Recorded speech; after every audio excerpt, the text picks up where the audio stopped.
Hello and welcome back to the Saints View, the channel for Southampton content for our match preview ahead of this weekend's home match against Tottenham. It's been a while. There's a lot to discuss and delve into. I've got Rob with me as always. Liam can't make it tonight, but filling in with an excellent replacement. We've got Jem. Firstly, Jem, how are you doing? And then Rob will go to you as well, because it's obviously not been the best start to the week in terms of the football. Yeah, I mean, it's tough coming away with that display team pretty much every week. There were a few positives in the first, but I'm sure we'll delve deeper into it in a sec. But overall, I'm good. Rob, how are you? Yeah, mate, as good as you can do after last night, to be honest with you. Yeah. But no, I'm all well. I'm just hoping we can get some sort of reaction on Saturday. Yeah, well, we'll obviously start off talking Brentford 2-0 defeat. And another game at home where we never looked like scoring. I think one shot on target all game. We didn't play to our strengths, having had a great result at Man United on the weekend. It's just another. I'm so bored of this now. I am so bored of the little tease that we get every now and then that we might be starting to turn it around, and then bam, we finally end up with another defeat. Leicester. It wasn't a good performance, but we came through. Or it wasn't a performance that warranting 3 points, in my opinion, and we've talked about that before. Man United could have easily gone there and won, but a point is still great, and a clean sheet's even better, I think, given that we weren't keeping clean sheets at all before Ruben came in. And then we go back to that. I mean, realistically, Brentford could have scored more. We never looked like scoring. I completely understand that there was rotation that was necessary, but Jem, surely now we've learned that Romeo Lavia has to start every game. Kind of when everyone saw the team sheet, it was, it wasn't a surprise. We've seen a few times this season when he came injured, he was eased in. He is young at the end of the day. It's just frustrating that kind of this is the season where we are relying so heavily on these teenagers, basically. Because in any other kind of regular, we might be able to utilise a few, our flair players a bit more. And like you say, he came off the bench and impressively, he pretty much does every Rob tweeted, running around, heading down the country, somewhere in the line. But yeah, I don't know, man. I was sceptical ahead of the Brentford game, as a few people were, because they are like, yeah, they lost the weekend before, so as I got to the stadium, I sort of lacked confidence because you knew they were going to come with us fairly, and especially at home this season, we definitely lacked that. It's clear to see that the players don't thrive under that kind of pressure. When you want to step up, you want everyone to do their job. I think we've showed how frailties in our squad. Kind of briefly touched on earlier, it's frustrating that with the season where it's kind of all collapsing because we don't experience heads in the squad. Right. I'm sorry, mate. I'm just going to remove you, and then if you come back in, see if your mic works a bit better, because I think I got 50% of that.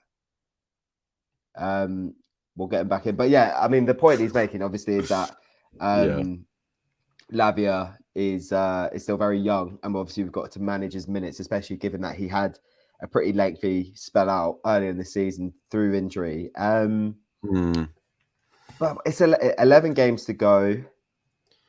I'd like to think we were starting to get nearer to an ideal of our best 11. Obviously, we're mid-table when we talk form table since Sellers has come in. He's obviously improved the side, but do you think it's going to be these games where we just can't find the consistency that's going to cost us eventually? I think one thing that you found, that we've all found over the last couple of months or so, and probably something which has been a constant with the players, with the core of the squad, is we can't break teams down We just can't do it. I think that's why we're so successful on occasion when we play against big six clubs, like going away to Chelsea. They're obviously under huge pressure. They're going to come at you, which leaves gaps for us to kind of go through. It's exactly the same with Man United. Last weekend they were leaving gaps because they needed to win to stay in their title race or whatever.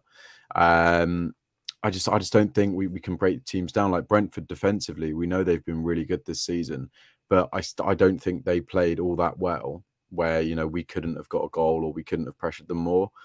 For a team who was playing at home, for a chance to move up the table, we've seen it so many times this season where we just haven't taken those opportunities. Wolves, Forest, etc. I'm sure there's tons more, but I think our players lack that mentality to actually take a game by the balls and say, yeah, boys, we need to win this. And it just looks so poor. And the one word I would use to kind of sum us up offensively in that game anyway was just pathetic. For me, I mean, for a lot of parts, I was watching that thinking it was going back to Nathan Jones' ball. There was a lot of hoofing it up. It wasn't working. Trying to play direct, and we've shown that we can't play direct. It doesn't work with these players. So I know we were playing 10 men against United, but the chances we created on Sunday were brilliant. And that's why loads of people are saying we should have come away with 3 points. And arguably, if we had gone and won that game, maybe there's a little bit less pressure on last night. But ultimately, massively. Do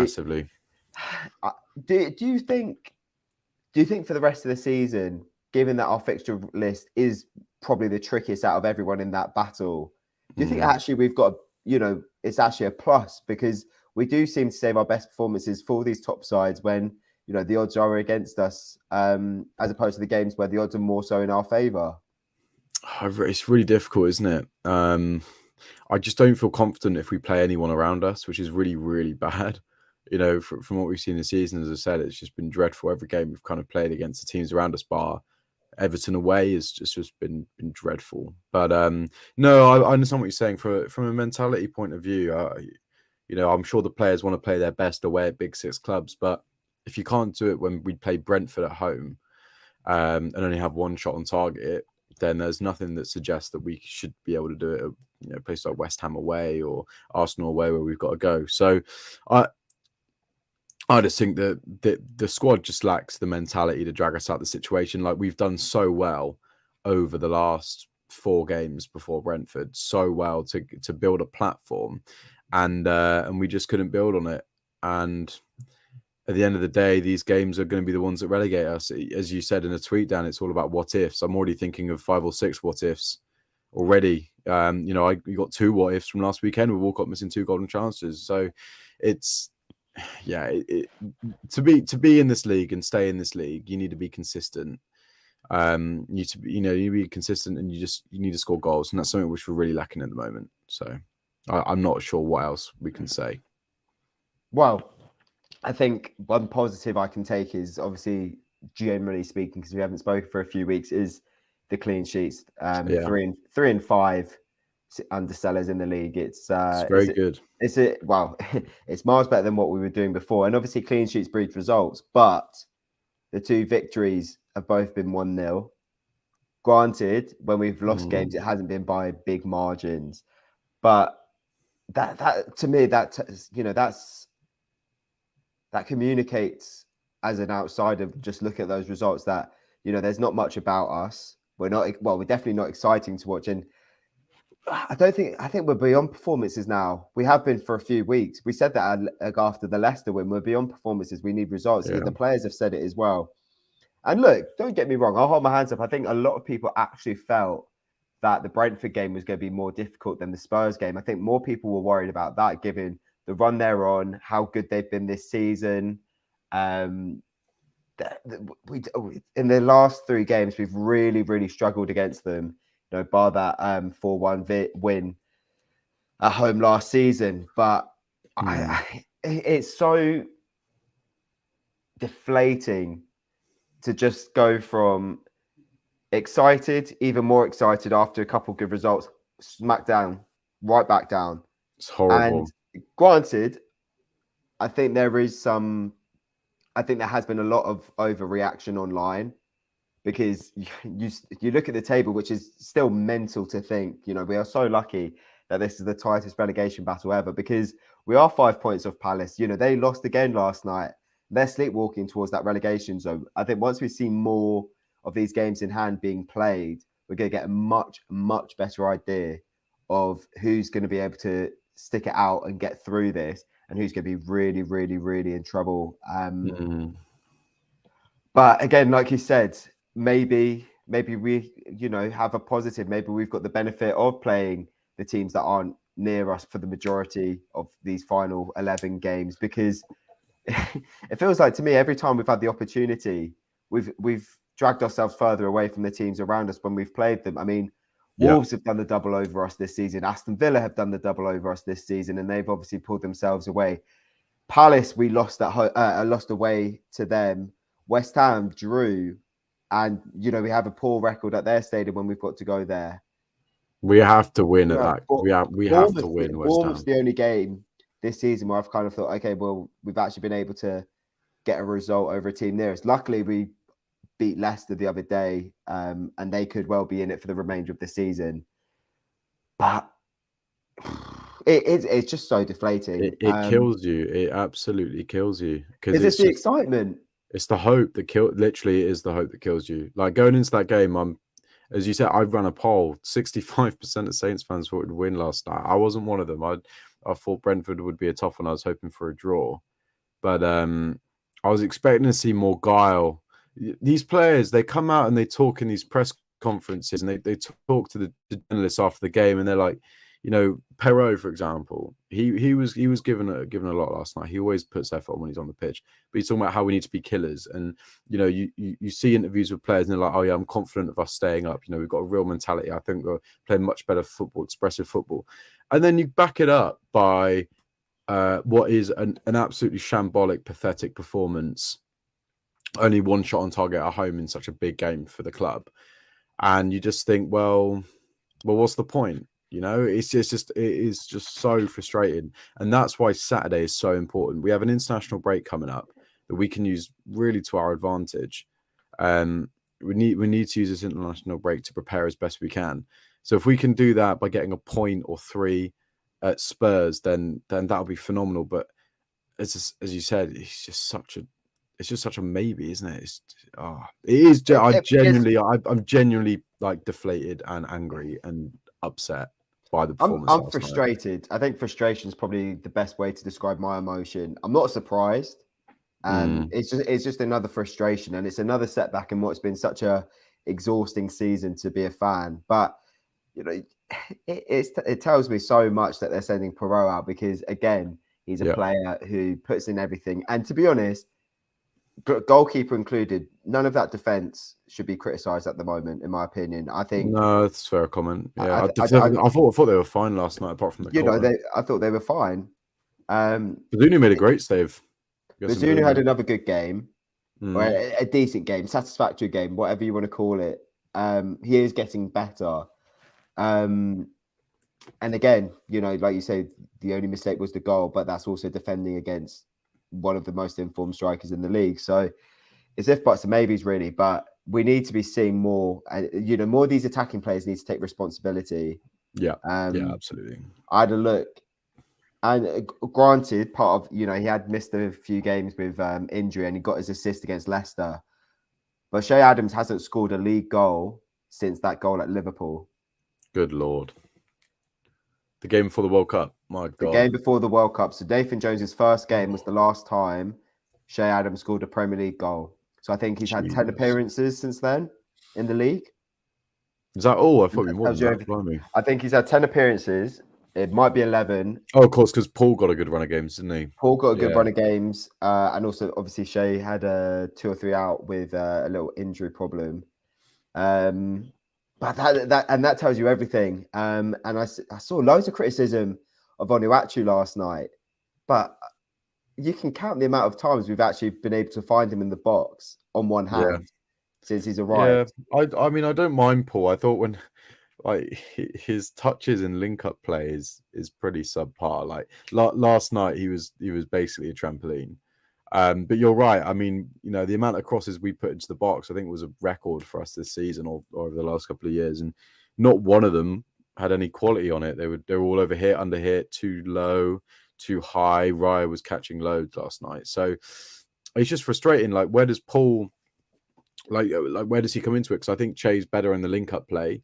Paul, we haven't seen him have an opportunity to put the ball in the net yet. The only one which we gave him, which was a half chance at best, was against Chelsea with that header. But apart from that, Paul has not had a big chance to put the ball I can only think net. of, besides that, a little curling effort that's Melia had to save at Leeds, but that was Yeah. probably a half chance. Yeah, and that's the frustration as well. So I feel, and this comes down to a section of the fan base. I mean, you can't expect these players to do well if you're already getting on their backs this early, because it's not his fault, in my opinion. He's not that. That's not his job. His job isn't to create these chances. His job is to put them in the back of the net. One player I think has got unfair criticism for me is Sulemana. I really like Sulemana. I think he's a really, really good player. He is lacking a little bit of edge, but I've seen fans call him like the next Gineppo. I'm just thinking, what's wrong with you? Like, if you look at the difference in quality between those two players, Gineppo, he's gangly, he's a grim footballer to watch, like on the ball. He can beat a man, but he's grim. But Sulemana just has something proper about The him. problem is he needs that goal. He needs the that problem goal. is he's come into a club that's in a dire situation and needs improvement fast. And he's a young player who's going to need time. He's going to need time. Well, I wish we had a 30-year-old Croatian winger who's been doing it in the World Cup and the Champions League. I wish we had one of those at the club. But yeah, well, he's clearly not working hard enough. No, absolutely not. No, absolutely not. I agree. There's reasons why these players aren't in the squads that we don't see. But we said it just now. I think we've gotten a lot closer under Sellés to knowing his preferred lineup. And look, I completely understand the fact that you had to make, what was it, 2 or 3 changes? Yeah, no, I understand. We've got to manage Lavier's minutes. I do understand. I thought taking Walker Peters off for Brie was a little bit frustrating, but I also see the necessity with that. Would you have preferred Maitland-Niles to come on? Because Walker Peters, there's no way he was staying on. To be fair, I thought Brie was satisfactory. I thought he was okay. Yeah. He's such a plain footballer, though, isn't he? he's so ready salted. Like, but if we do go down, he'd be brilliant. Yeah, he will be. Yeah. But this is the thing. I don't want to give up yet because it is so close. No, I've not given up. And I don't think anyone should be giving up yet. No. Not a chance. I'm still frustrated. I was really frustrated last night because I got myself all hyped up, as I have done so many times this season, and I think everyone's the same. Nice 2 or 3 good results, good performances. You think, okay, this is a big game. This is a great opportunity. Let's go and take it with both hands. And look, again, Brentford, they've been brilliant this season. I'm so glad to see them doing well. But on paper, these are the games that we need to be winning if we want to be staying in the league, because it's at home as well. We should be winning our home games, or at least putting in performances at home. We've been miles better away from home for the most part this season. I'd be so down to just like put a wrecking ball through St Mary's. Our form there is awful over the last couple of years, and I don't know what it is about that place. I have to admit, we were able to put it together and what was it, 8, 9, 10 game unbeaten run there last season. Yeah, no, we were at the start of last year. One thing I was really disappointed in was the fans yesterday. I thought I was lucky enough to sit with the Prawn Sandwich Brigade in hospitality, and when at half time the boos that were going around the stadium, what's up with that? We've spoken about this before. From a psychological point of view, if you're someone on the pitch who's already got enough pressure on them to try and go and get a result to keep your football club in the biggest league in the world, and your own fans are yet again booing you because you're only 1-0 down. It's 1-0. Like, do you really think? Do you think if you're getting booed by 30,000 of your own supporters, that's going to push you on and motivate you? You're just going to want to hide. And look, with the frailty of this squad, we've already talked about the frail mentality of this squad for years. Do you really think that helps anyway? No, honestly, I was really disappointed by it. Because I thought, I thought we didn't like the first half. It wasn't awful. It was more the second half that really annoyed me because we just looked so toothless. But I will say one thing: the players just looked nervous yesterday. A lot, apart from Prowsey, who was just doing his thing, they all looked very like Diallo was again abysmal. Like I understand why Lavia came in, but the decision to let Ori leave genuinely might have relegated us, like, or played a big part in that. Because imagine if I disagree. mate, But I think I think well, you look at Diallo, right? So you look at we're relying on him to come in a game like this. I'm not saying the sole reason is Oriol Romeu leaving, but it is a massive part of it. You look at Diallo coming in, he's awful. Like, he is awful. Like he can't break up play, progressively he's just not got it. Whereas Ori would offer, someone solid, more of a leader behind the dressing room as well. We know how important he was for the young players last year, right? So I think Ori, if he came in yesterday, would have done a really good job for us. Well, of course, we don't know that. There was plenty of times where Ori didn't turn up in games, but I feel like he would have put in a much better performance than Diallo. But that's by the by. We can't control that. But yeah, it's just I was so disappointed in Diallo yesterday. So disappointed. Well, look, it's not the first time he's been given the opportunity and he's not taking it. But I think it's more down to the forwards that's going to eventually get us relegated if we do go down. It's because this is what like I just said 5-10 minutes ago. I don't think the defenders deserve stick at the moment. I don't even think James Breed deserves stick for coming on. I thought he did all right. No, he doesn't at all. He probably wasn't expecting to come on anyway. He wasn't expecting to come on. He hasn't even been in squads recently. It's completely down to the creative players. And we've, given how brave we were on Sunday, we rode our luck at times against United. Of course we did. We were lucky that Bazunu had his best game in a Saints shirt. But, or at least for me anyway, you have to be brave in the games that really, really matter. I mean, there's none of them are free hit anymore. That's facts. No, nothing. not. No game is a free hit. Not even the Man City game in a couple of weeks. But I think this is a good point because I think this is a good time to just move on to Spurs because let's do it. Let's do it. I don't that it's just so bad. Yeah. But like I said, we're going to get a better idea of the table and who's really in it for the long run and who has a real genuine danger of going down as the weeks go by, as the other games in hand are played. But with Palace losing, still 5 points behind 12th as it stands. It's still a very achievable gap. I know. How? I mean, how the hell are Crystal Palace still 12th in the league? Jesus, I just can't. I honestly can't fathom it. But it's another game where I guess you call it. I guess you'd put this one in the section of on paper harder fixtures. But I did see a lot of fans before this week of crunch home games say they're more confident to get a win over Spurs than Brentford. I was one of them. I just feel like with Spurs, you got a manager who potentially won't be there next year. And you look at some of their recent performances; they haven't been great. Spurs' performances all season haven't been very good. I do think it's a team that you can really get at. I mean, you want to talk about. I know this is ironic coming from a Saints fan, but you want to think about weak mentality teams. You got to put Spurs up there, right? Exactly. Leicester, they they did really well against them. Why can't we? We beat Leicester a couple of weeks ago, but Conte doesn't look like he wants to be there anymore. I know they're still chasing top four. I don't think the fans want him there anymore. No, they don't. There's massive turmoil, so there's no reason why we really can't go at them. 33 points left to play for, my word. Yeah, I still think we need about 30, 36, 37 points. Yeah, I said 35, but it's going to be in that ballpark, isn't it? Yeah. So 13, at least 13. So 4 wins and a draw. Basically, I think we can afford to lose 3 more games. What over the next 11? I think we can afford to lose 3. That's quite scary. That's a conversation for another day. Yeah, but that's really scary. I think you've hit the nail on the head. It's a club in a lot of uncertainty at the moment. I mean, they were. If I was a Spurs fan watching that game against Milan at home, the 0-0 last week, awful. I mean, they offered absolutely nothing. Like there was no desire.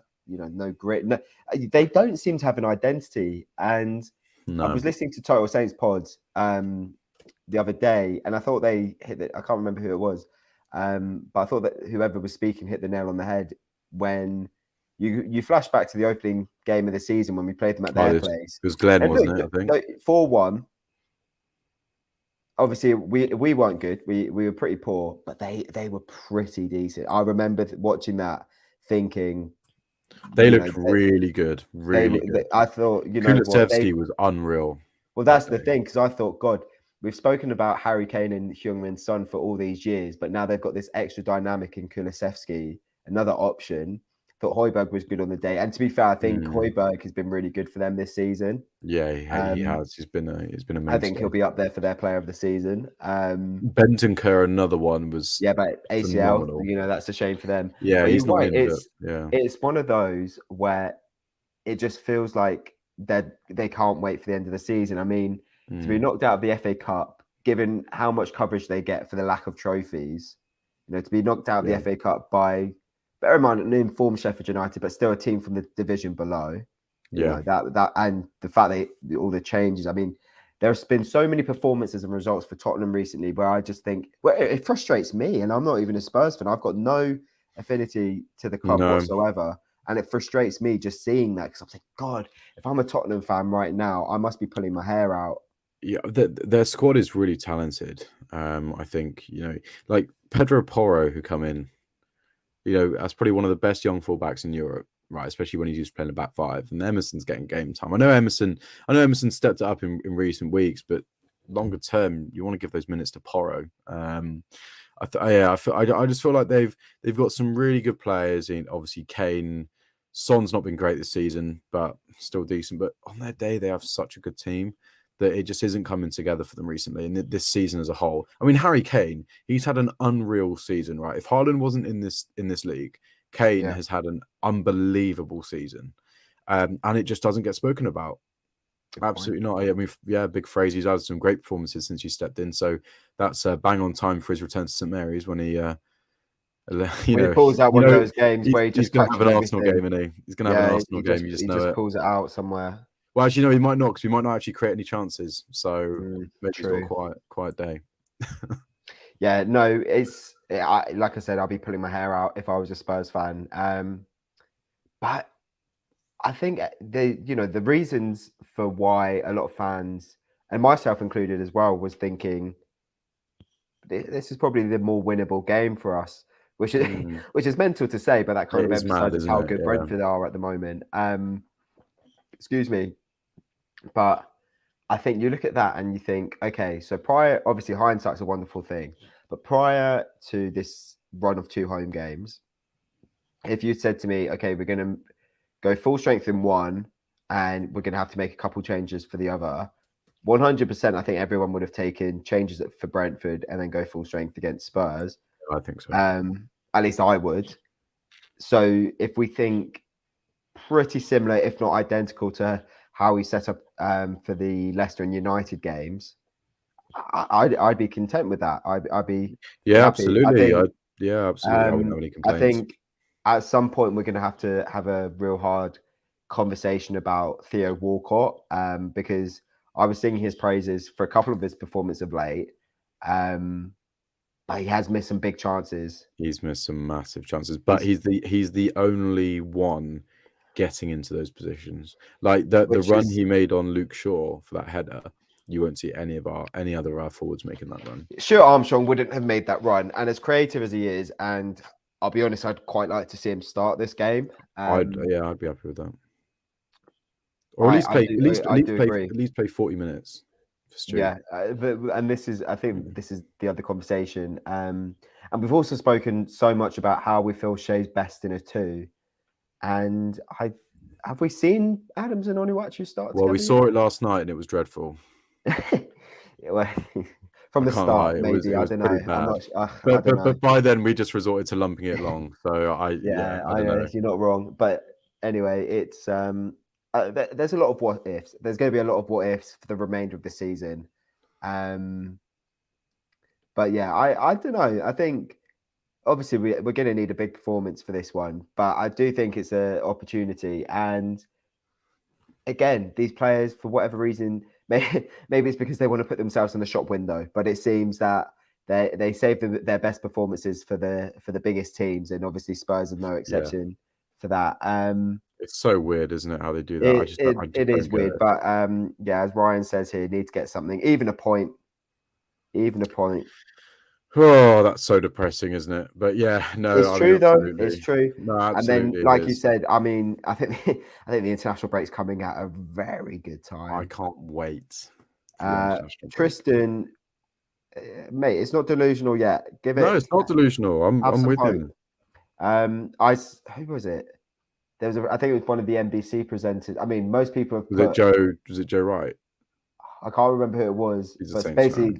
basically saying she didn't think it wasn't Joe Wright, but saying she doesn't think Saints are going down. Ballsy. Don't know. Neither does Walker Peters, so I guess we're saved.